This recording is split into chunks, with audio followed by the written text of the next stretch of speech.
어, 사실 추수감사절이 다음 주인데 다음 주는 우리가 밖에 나가서 식사를 하기 때문에 오늘 성만찬 오늘 하고 추수감사 설교도 오늘 하려고 지금 하고 있습니다. 아마 다음 주에는 설교도 짧게 하고 아마 간단하게 예배 드리고 아마 장소를 이동해서 같이 점심을 나누는 그런 시간을 갖도록 하겠습니다. 오늘 말씀은 내게 주신 하나님의 선물 이렇게 얘기했습니다. 사람들은 살아가면서 지금도 그렇지만은 가치를 모를 때가 너무 많아요. 뒤돌아보면 그때가 좋았는데 그때가 참 그거였는데 이렇게 생각을 많이 갖잖아요. 특히 어떤 젊음도 그렇잖아요. 지금 너무 마음이 아프고 몸도 힘들고 어려워도 보니까 그때 젊었을 때 그게 너무 좋았는데 너무 그냥 헛되이 보냈다 이런 생각 들고, 건강도 그렇고 또 물건도 그렇잖아요. 그게 진짜 좋은 거였는데 버렸잖아. 없애버렸잖아요. 근데 더 문제가 뭐냐면 사람의 가치를 너무 몰랐다는 거야. 이 사람인데 그냥 그때는 아무렇지 않게 생각하고 별로 생각했는데 지나고 나니까 그 사람이었다. 참 좋은 사람이었다. 그러면서 이제 그냥 흘러보낸 것이 너무 속상하고 그렇죠. 또 그런 것도 있잖아요. 남이 가진 것은 되게 좋고 내게 가진 것은 별로고, 그럼 인생이 불행해지는 거죠. 남의 가진 것은 엄청 크게 느껴져. 대단한 것처럼 느껴지고 나는 저렇게 됐으면 이렇게 자꾸 부러워하고, 근데 내게 있는 것은 하찮게 보이고 별것도 아닌 것으로 자꾸 생각한다는 거죠. 사실은 입장 바꿔놓으면요, 상대가 그렇게 보지도 않아요. 오히려 내 것을 더 좋게 여기고 더 귀하게 여기죠. 근데 나는 이상하게 오해해갖고 남의 떡이 자꾸 크게 보이고 그런다는 거죠. 옛날부터 내려온 이야기가 있어요. 이거 참, 이 글을 읽고 참 무서웠는데, 옛날 구한말 정도 되겠다 생각해요. 결혼을 하고서 몇 년이 지났는데 아내가 자꾸 보기 싫어지는 거야. 왜 그러냐면 아내가 몇 년 동안 같이 살면서 자꾸 믿게 생겼어. 옷도 구질구질하게 입고 머리도 그냥 막 사자머리처럼 보이고 그냥 그냥 그래요. 처음 그 결혼할 때보다도 이제 진짜 좀 안 좋아. 그래갖고 남편이 속상해가지고 안 보고 싶어갖고 친정으로 가 있으라고. 요즘 같으면 박살 나죠, 그러면. 그게 옛날 조선시대 비슷하니까 그 아내가 알았다고 또 마음이 또 착해가지고 아무 수도 못하고 짐을 싸는 거죠. 그래갖고 아내는 오랜만에 이제 친정을 가야 되기 때문에 아침부터 일어나갖고 이제 그래도 친정하니까 그래도 부모님들 잘 보이려고 외출업도 제일 좋은 곳으로 입고 화장도 오래간만에 한번 해보고 누즈도 발라보고 이렇게 해갖고 아주 말끔하게 차려입고 이제 친정 가려고 딱 나오는데 남편이 그걸 딱 본 거야. 다른 사람 같아. 이거 아닌데? 전에 아내하고 다른 거야. 이제 차려입으니까. 그거 보고서 남편이 한마디 했어요. 그냥 집에 있어. 이렇게 했대요. 그런 얘기가 나오는데, 그런 거예요. 이게 안 차려입고 막 이러니까 이게 진정한 가치, 아내의 가치를 몰랐더니 차려입은 거예요. 사실 그렇잖아요. 밖에 나가면 다들 말끔하게 차려입고 다니잖아요. 근데 집에서는 아내는 어떻게 돼요? 거의 심란하죠. 그죠? 때로는 살벌할 정도로 그렇게 입고 다니고 여자나 남자나 비슷하죠. 어떻게 보면. 사실 그런 것 같아요. 서로 간에 어떤 같이 살면서 서로 간에 예의를 좀 지키면서 이렇게 해야 되는데 그냥 결혼했다고 막 살고 그것도 좀 문제가 되긴 돼요. 그런 얘기가 있잖아요. 몸무게는 용서할 수 있어도 키는 용서할 수 있어도 몸무게는 용서할 수 없다고 그런 얘기를 하는 거죠. 하여간 뭔가 관리를 하는 게 참 중요할 것 같은데, 그래요. 이게 소중한 것을 진짜 우리는 너무 모르고 있다 이런 생각을 참 해요. 어떤 사람이 불행할까요? 그래서 한번 생각을 해봤어요. 이런 사람이 좀 불행할 것 같다. 첫 번째, 아까 얘기했지만은 진짜 가치를 모르는 사람이야. 가치를 알면 얼마나 좋을까. 가치를 모르니까 이게 진짜인지 가짜인지도 몰라. 지나고 나니까 이렇게 생각하는 거죠. 옛날에 이남이가 불렀던 울고 싶어라 그런 가사가 생각났어요.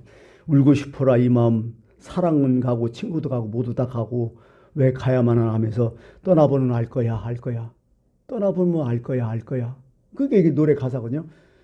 지나고 나니까 이제 그때 그냥 깨달아지는 거죠. 이 가치를 모르는 사람이 참 이게 불행이죠. 어떻게 보면 제대로 가치를 아는 참 행복할 텐데. 두 번째가 뭘까요? 은혜를 모르는 사람 같아 내가 봐도. 사랑을 그렇게 많이 받으면서도 사랑받고 있지 않다고 생각하고 별로 받은 것도 없다고 생각하고 그게 뭐 출애굽한 이스라엘 백성들 아니에요 결국. 그 정도 은혜 받았으면 됐지 광야에서 뭘 더 바래. 근데 자꾸 없다 뭐가 없다 뭐가 없다 은혜 다 까먹잖아. 은혜를 전혀 모르잖아요. 그렇잖아요. 우리가 그 속담에 그런 얘기 했잖아요. 원수는 어디다 새기라고요? 물에 새기고 은혜는 돌에 새기라고. 근데 우리는 거꾸로 살고 있잖아요. 은혜를 어디다 새겨요? 물에 새겨버리잖아. 그냥 다 떠내. 이게 불행이라고. 이게 지금까지 내가 가진 것 받은 것 내가 어떻게 된 것 이게 다 소중한 것인데 그냥 하찮게 생각하고 그냥 넘어가는 거죠. 참 이게 이런 것이 안타까운 거죠. 그 다음에 세 번째 어떤 사람이 불행한 사람이야? 지금 내가 외롭다고 생각하는 사람. 나는요 꼭 외롭다 이게 중요한 게 아니라 뭔가에 대한 불신 같아요. 세상에 뭐 아무도 없다 나 혼자다 이런 거 아니에요? 근데 여러분 세상에 나 혼자 어떻게 태어나요? 나 혼자 어떻게 자라났어요? 뭔가 누군가 나를 도와줬기 때문에 된 거 아니에요? 신세지면서 지금까지 살았잖아. 어떻게 보면 신세를 그만큼 졌으면서도 외롭다 뭐 이런 거죠. 무슨 사랑이 왔어도 이렇게 사랑을 받아들여야 사랑인데 사랑이 안 받아들여. 우리가 쉽게 말해서 약발 얘기하잖아요. 약을 써도 약발이 돼야 되지 효과가 나오는데 이게 안 받아들인 거죠. 이게 너무 불행한 자식들이에요. 특히 철없는 자식들이 일할 때 사실 황당하죠. 이게 어떻게 설명해 이걸. 늘 외롭다 하면서 뭐 그런 거죠. 또 네 번째 어떤 사람이 불행할 사람일까 생각해 보니까 교만한 사람이에요. 역시 교만 안 빠질 수가 없잖아요. 교만한 사람은요 지가 준 것만 알아. 또 자기 잘난 맛에 자꾸 살고 뭐 이런 거죠 보통. 이 사람들은요 선물이 평생 선물이 없어요. 이런 사람들은 왜 없을까요? 선물 받아도 뇌물이라고 생각해. 자기가 누구를 선물 줘도 이것은 투자로 생각하고 또 선물 받아도 당연한 걸 생각하고 이러니 무슨 뭘 의미가 있겠어요. 선물 받으면서 그래도 기뻐하고 감격을 하고 만족하고 감사 이게 사람 사는 거 아니에요? 이거 없으면 참 이게 불행이죠. 이건 사실 사람이 우리가 산다는 게 그런 거 아니에요. 살아가면서 뭔가 작은 일에도 감격해보고 고마워도 하고 만족해보고 뭔가 이거라도 막 기뻐해보고 이게 사람 사는 맛이 있는데 교만하면 이게 없거든요. 참 불쌍해. 늘 저는 마음에 두고 있는 성경 구절이 하나 딱 있어요. 늘 마음에. 여러분 내가 자꾸 얘기하는 구절이죠. 욥기서 5장 7절. 사람은 고생을 위하여 났나니 마치 불꽃이 위로 올라감 같으니라. 사람은 고생을 위하여 태어났다. 딱 정의를 딱 해버려요. 고생이요 사는 게. 근데 여러분 삶이 어때요? 그래도 괜찮잖아요? 뭐예요 이게? 하나님의 선물이요. 이게 맞는 얘기 아니에요? 나는 늘 행복해야 되고 나는 늘 기뻐야 되고 나는 좋은 일이 일어나야 되고 나는 만사 형통해야 되고 이건요 잘못된 거예요. 이건 이상한 거예요. 이건 정상이 아니요. 성경은 뭐라고 해요? 사람 자체가 고생이다. 고생 위해서 태어났다. 에덴 동산에 쫓겨났으면 고생이지 뭘. 일단 내가 고생이 오면 이게 인생이라고 생각하면 돼요. 이게 원래 삶이라고 생각하면 돼요. 근데 내게 좋은 일이 있으면 이건 분명히 하나님의 은혜요. 하나님의 선물이고 이렇게 생각하면 딱 맞아요. 내가 보니까. 그러면 은혜를 좀 알게 되죠.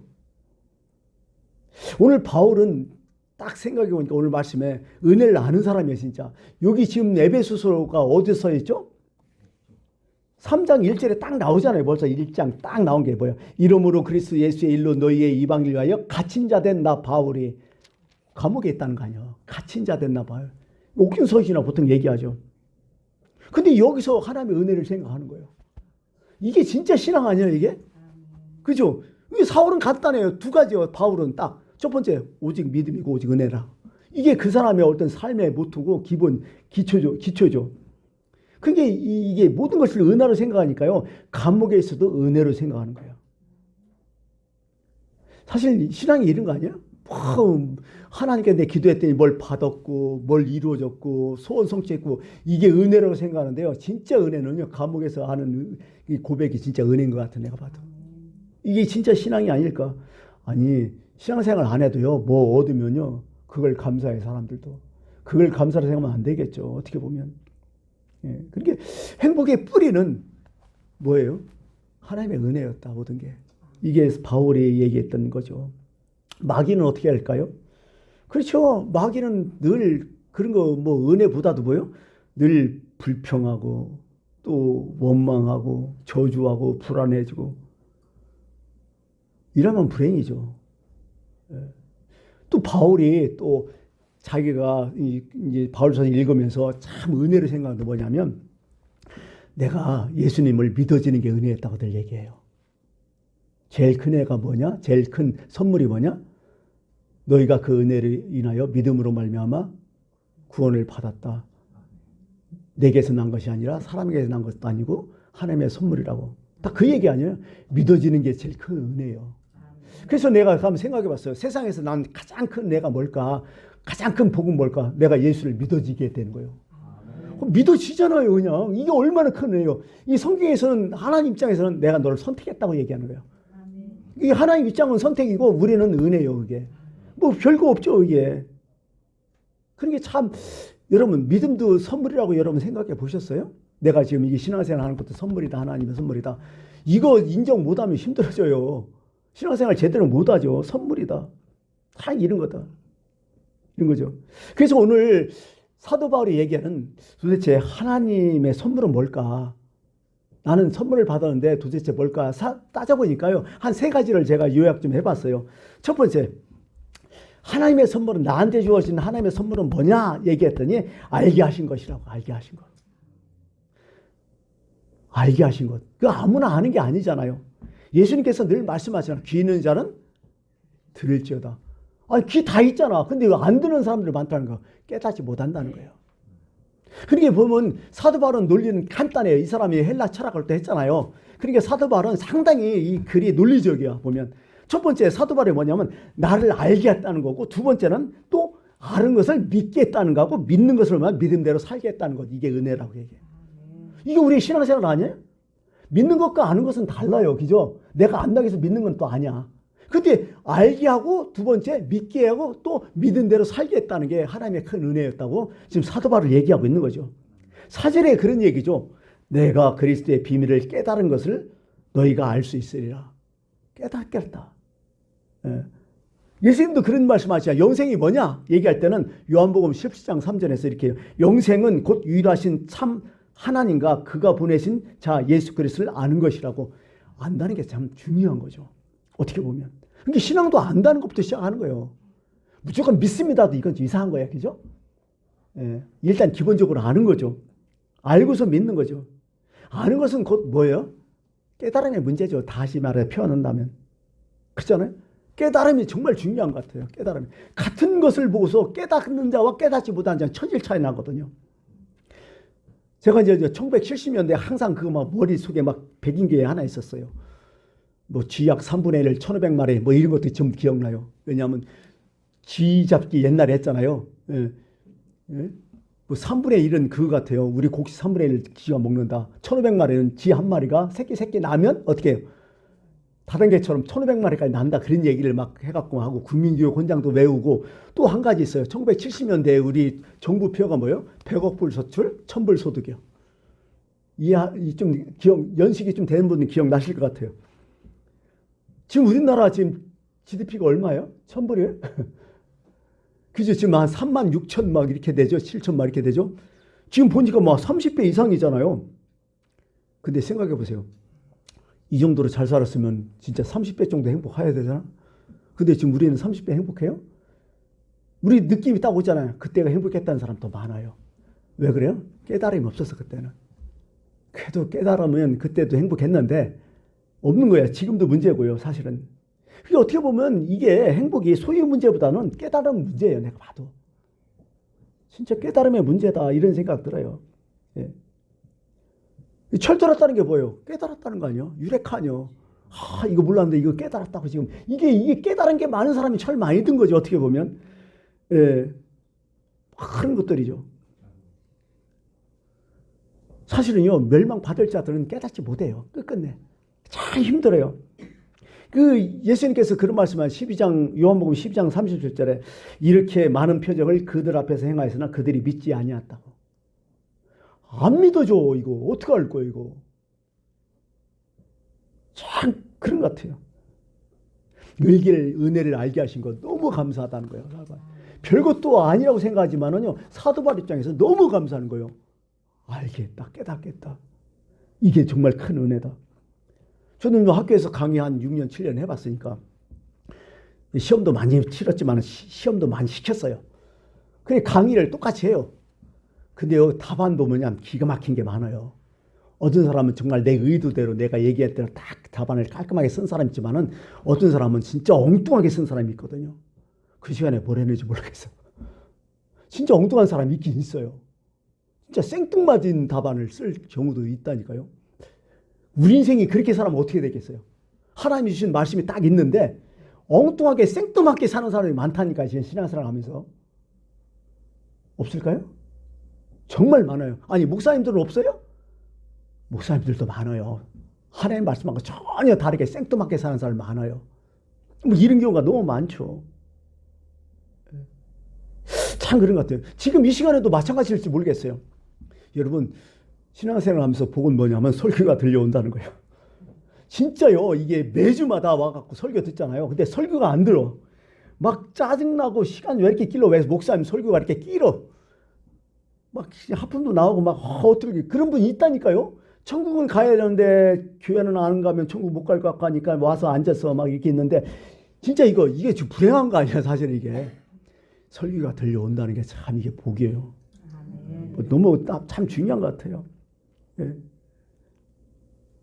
그리고 설교를 듣고 어떻게 이해하느냐가 이것도 너무 중요하겠죠. 그렇게 매주마다 설교하는데 그걸 이해 못해가지고 엉뚱한 사람, 그것도 잘못이고 저것도 불행이죠. 어떻게 보면. 이 성경을 읽다가 예수님 말씀이 참 많이 생각나는데 이렇게 생각해요. 예수님께 이런 말씀을 하셨잖아요. 예수께서 이르시되 하면서 너희가 떡이 없음을 어찌하여 서로 의논하느냐, 수군거리느냐, 아직도 알지 못하느냐, 아직도 깨닫지 못하느냐, 아직도 마음이 둔하냐, 이런 얘기를 해요. 꼭 내게 하는 것 같아요. 때로는 이 말씀 듣고 내게 하는 것 같고 저도 아직도 부족하거든요. 참 예수님의 마지막 행적에 그 세족식이 있었잖아요. 마지막 일주일 동안 행적에. 거기 보면 나를 팔자가 누구냐 세축주만 그 얘기를 예수님 계속 하잖아요. 근데 이것도요, 참 자세히 읽어보니까 이것도 예수님께서 참 계속 집중적으로 가룟 유다를 지적하면서 얘기하는데 이런 거죠. 처음에는 이렇게 얘기해요. 예수께서 이랬을 때 이미 목욕한 자에게는 발밖에 씻을 필요가 없느니라. 온몸이 깨끗하나 다는 아니니라. 누군지 몰라요? 12명이 있었으니까 한 사람이 다는 아니라 한 사람 딱 지게요. 그 다음에 더 자세하게 예수님 또 얘기해줘요. 내가 진실로 너에게 이르노니 너희 중에 하나가 나를 팔리라. 뭔가 추적됐잖아 이제 또. 이것도 이해 못하니까 더 자세하게 하는 거예요. 내가 떡 한 조각을 적셔다 주는 자가 바로 그니라. 이것도 엄청나게 축소된 거 아니에요 또 이게. 그 다음에 이것도 못 통하니까 뭐예요? 유다에게 대놓고 얘기해요. 내가 하는 일을 속히하라. 그랬더니 성경은 뭐라 그러네요? 유다가 그 조각을 받고 나가니 밤이러라. 묘하죠 기분이? 그래도 몰라. 유다가 이때만 해도 깨달았다면 얼마나 좋아 이게. 근데 끝까지 밀고 가잖아 이게. 이게 불행이라는 거예요 어떻게 보면. 오늘날도 예수님께서 그렇게 하실 것 같아요 우리에게. 처음에는 넌지시 얘기했다. 계속 막 집중적으로 얘기하는 거예요. 그런 게 있거든요. 살다 보면 이건 안 된다, 이건 하면 안 된다, 뭐 이런 것들 그때 반드시 깨달아야 돼요. 근데 계속 밀고 가다가 당하고 나야 이게 아니었는데 이렇게 되면 이게 불행이라는 거지 이게. 깨달음이 참 중요하다 이런 생각을 여기 하는 거죠. 그래요. 그 다음에 사도 바울이 또 뭘 또 둘째 뭐가 또 하나님의 선물에 생각하냐면요. 일을 하게 하셨다는 거예요. 일을 하게 하심에 너무 감사하다는 거예요. 7절에 그런 말씀 있잖아요. 이 복음을 위하여 그의 능력이 역사하시는 대로 내게 주신 하나님의 은혜의 선물을 따라 내가 일꾼이 되었노라. 사도 바울은 곳곳에 사도할 막 이 서신이 많잖아요. 거기에 내가 이방인의 사도라는 것을 프라이드를 엄청 느끼게 되는 거예요. 막 내가 이 일을 지금 하고 있다고 너무 감사하다고. 이방인의 사도라고. 예, 그러면서 디모데 전서에는 개인적으로 이렇게 얘기하죠.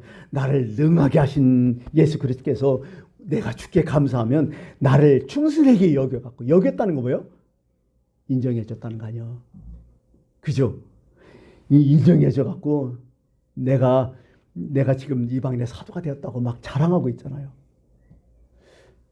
여러분 이런 자랑 여러분도 하고 있어요? 내가 지금 일이 있다는 거.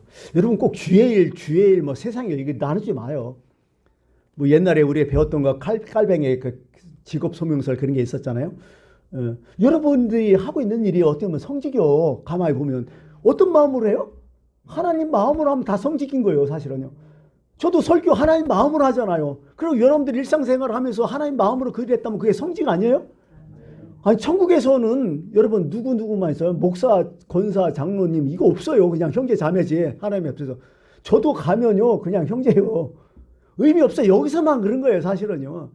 그러니까 어떤 마음이 중요한 거예요. 어떤 마음이 중요한 거예요. 근데 사도 바울은 자기가 이방인의 사도지만 이 마음, 내가 감사하고 너무 고맙고 이런 게 너무 중요한 거죠. 내가 하나님께서 나를 충성되게 여겼다고. 사실은 여러분 제일 뭐 절간에서 뭐 보살보살 하듯이 교회에서 제일 흔한 게 집사 아니에요? 근데 집사에 대해서 얼마나 감사하게 생각한 사람이 있어요? 사실 중요하잖아요. 하나님 그 집에 집사 일을 맡아서 하는 사람이라는 게 집사 아니에요? 상당히 참 그렇죠. 요즘 뭐 시간 되면 다 주던데 이렇게 생각하면 좀 곤란하죠. 어떤 사람들은 시간 되면 주는 게 아니라 그래도 하나님이 나를 충성되게 여겨 이렇게까지 날 인정해 주셨다. 그건 다른 거예요, 사실은요. 그런 마음이 너무 중요하다는 거예요. 사도 바울은 그랬다는 거죠. 그게 선물이라는 거예요. 같은 일을 놓고서 같은 삶을 놓고서 정말 이걸 감격해 하고 주심에 감사하고 이게 하나님의 선물이거나 뭐냐는 거예요. 이게 중요한 거죠. 예. 그렇잖아요. 은퇴하고 나면 일이 없잖아요. 그래서 논사는 어쩔지 모르겠지만 서울 가끔 다 TV를 보면 은퇴한 사람들이 공원에 모여갖고 뭐 여러 가지 하던데 참 그 생활도 따분할 것 같아요. 일이 있다는 게 뭐예요? 꼭 돈 버는 게 중요한 게 아니라 내 삶의 존재 가치가 느껴지잖아요. 일을 하면서. 그게 중요한 거 아니에요? 그래서 한번 생각해 봤어요. 저도 은퇴를 좀 있으면 할 것 같은데 아니 하죠. 사실은 지금까지 돈 되는 일을 많이 했다면 앞으로는 살아가면서 돈 안 되는 일을 더 많이 하고 싶다 이런 생각을 해요. 맨날 우리 그러잖아요. 바빠요 하면 바빠요. 근데 한마디 투정하잖아. 돈은 안 돼요. 그런 사람들이 많잖아요. 사실 살아가면서 참 그렇게 중요한 것 같아요. 은퇴한 사람들은 돈 안 되는 일에 더 많이 바빴으면 참 좋겠다 이런 생각을 해요. 어떻게 보면 그게 쓸모 있는 사람이죠. 쓸모 있으니까 지금 일을 하고 있는 거고요. 막 그런 거 아니겠습니까? 마지막에 사도 바울이 이제 뭘 하나님의 은혜로 생각했냐? 뭐냐면 고난도 하나님의 은혜라고 생각한 거예요. 이것도 대단해요. 골로새서 1장 24절에 이렇게 있어요. 나는 이제 너희를 위하여 받는 괴로움을 기뻐하고 황당하죠? 그리스도 남은 고난을 그의 몸된 교회를 위해서 내 육체에 채우노라. 고난을 기뻐하고 있어요. 이게 진정한 은혜를 아는 자의 고백이죠. 왜? 먼저 지금까지 은혜를 받았다는 거예요. 그래서 나는 은혜를 받았기 때문에 뭔가 조금이라도 보답하는 마음으로 살고 있다는 얘기 아니야. 내가 이것으로 구원받는 건 아니지만은 그래도 은혜가 너무 감사하고 큰 은혜를 받았기 때문에 뭔가 내가 살아가면서 하나님 앞에 뭔가 이 보답을 좀 하면서 살아야겠다. 천국 가면 그냥 가면 쪽팔리잖아. 거기 가면 하나님 만나고 거기 가면 하나님께서 막 눈물 흘린 자를 눈물을 닦아준다고 계시록에 막 나오고 나니까 나는 아무것도 안 하는데 무슨 눈물을 흘려? 고난하고 고생하고 막 힘들게 살아야 가서 눈물을 흘릴 거 아니야. 그거 쪽팔린 거 아니야?